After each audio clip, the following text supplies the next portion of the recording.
Alors on arrive au budget 2013. Selon vous, il ne va épargner personne. Vous dites que le malheur, c'est que cela ne sert à rien pour l'économie française. Est-ce que vous pensez qu'on n'arrivera pas aux 3% de déficit malgré le plan de rigueur? Non, je pense qu'on n'y arrivera pas. Je le regrette, mais je pense qu'on n'y arrivera pas. Et je crois surtout que ce budget est une impasse pour le pays. Parce qu'il fait un choix stratégique qui n'est pas le bon.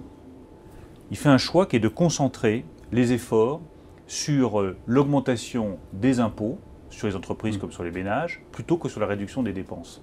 Alors c'est facile d'augmenter les impôts, on augmente tout, on augmente le prix de la bière, on augmente le prix du tabac, on augmente l'impôt sur le revenu, on augmente la fiscalité sur les salariés qui vont décider de travailler plus. Tout le monde est touché. Quand le Premier ministre dit que 9 Français sur 10 sont épargnés, non, c'est pas vrai. 9 Français sur 10 vont être touchés en 2013 par ces augmentations d'impôts.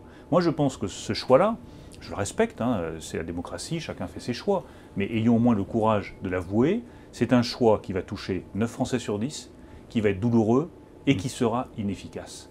Parce que le bon choix, ça aurait été, à mon sens, de réduire massivement les dépenses. Je donne juste un exemple, je peux en citer des dizaines et des dizaines. Moi je suis élu dans une région, la Haute-Normandie, il y a à côté une Basse-Normandie. On pourrait peut-être avoir une seule Normandie avec un seul conseil régional plutôt que 2 conseils régionaux. On pourrait peut-être faire la fusion des départements et des régions pour faire des économies. On pourrait peut-être supprimer un certain nombre d'institutions qui ne servent plus à rien, qui coûtent très cher. On pourrait peut-être réduire la prescription médicale. On est le premier pays en Europe en termes de consommation de médicaments. Et les résultats, malheureusement, ne sont pas là. Donc il y a de vraies économies de dépenses à faire.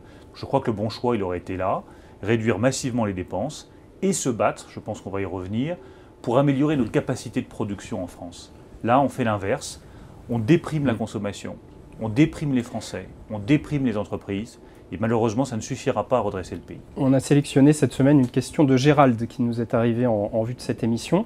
Il vous dit, vous avez fait partie d'un gouvernement qui a alourdi la dette de la France de quelques 600 milliards en 5 années. C'est vrai que c'est un chiffre qui a été abordé notamment par vos adversaires.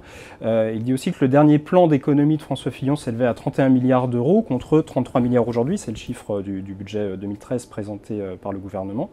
Comment est-ce que vous pouvez donner des leçons, demande-t-il? Vous savez, ça c'est un argument qu'on nous envoie très souvent. Moi, je ne donne pas de leçons. Et je prends la part d'erreurs qu'on a pu commettre dans le passé.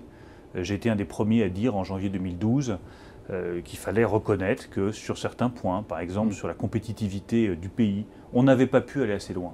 Après, il y a plein d'explications. Il y a eu la crise. Les mêmes qui nous reprochent d'avoir trop dépensé d'argent, les socialistes, nous disaient en 2008, vous n'en dépensez pas assez. Il faut un plan de relance keynésien. Donc on peut jouer à ce jeu-là du chat et de la souris pendant très longtemps, ça ne fait pas progresser le pays. Moi,